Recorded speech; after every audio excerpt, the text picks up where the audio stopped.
Ada tak kat sini business owner yang dah trauma nak hire team marketing lah, kita dah pernah hire untuk dia buat kerja-kerja marketing, tetapi sales macam tak okey je. Kita pun cuba bagi ruang, bagi peluang, bagi training lagi, tapi hujung-hujung bulan kita tengok macam tak ada apa-apa significant changes, sales pun tak naik. Kita pun mula panik, dan kita panik, kita pun cuba push diorang. Bila push diorang pula stress and then dia berhenti.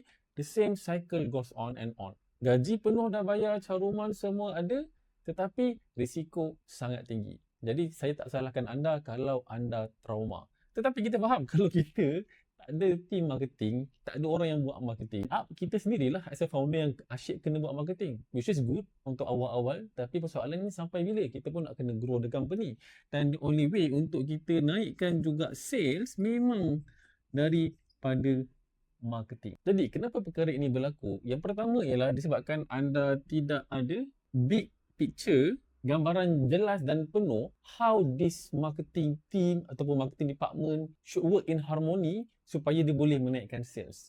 Yang kedua, anda tidak ada structure dan juga roadmap. So bila mereka dah masuk, apa yang mereka kena buat? Macam mana kita nak menilai mereka? Dan macam mana mereka nak capai goals yang kita dah setkan? Dan yang ketiga, anda tidak ada blueprint. So blueprint kat sini lebih kepada team punya rasa responsibility dan accountability terhadap job dan task yang diberikan. Tanpa kita pantau dan micromanage, macam mana mereka sendiri boleh solve masalah yang ada dengan sendirinya disebabkan mereka dah ada some kind of blueprint yang boleh bantu mereka supaya tak adalah sekejap-kejap, bos tolong ni, bos ni macam mana. So kita nak mereka sendiri boleh solve masalah. Saya faham untuk kita nak dapat that kind of perfect team marketing memang mencabar. Sebab itulah saya nak invite anda personally untuk join saya punya workshop Lean Marketing Team, di mana saya dengan anda akan duduk bersama untuk kita design your own marketing team yang tailor-made and customized to you. Sebabkan lain business, lain cara marketing dia, lain structure team marketing dia.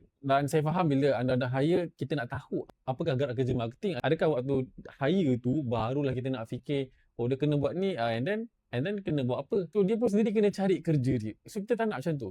Kita nak bila dia masuk, staff ataupun team yang kita hire masuk adalah bersifat plug and play. Bermaksud kerja dah ada, mereka masuk just untuk play, and then kalau tak okey, tukar, ganti yang baru. Dan saya juga nak dedahkan macam mana dengan serendah RM3,000 anda dah boleh ada hampir full team yang boleh run for you.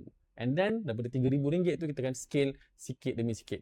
Daripada anda nak hire marketer junior, baru seorang saja dah RM2,000 lebih, termasuk KWSP ke so. Dan banyak lagi lah yang saya nak kongsi dalam Lean Marketing Team Workshop. Link ada dekat bawah, go through and jumpa anda dalam workshop.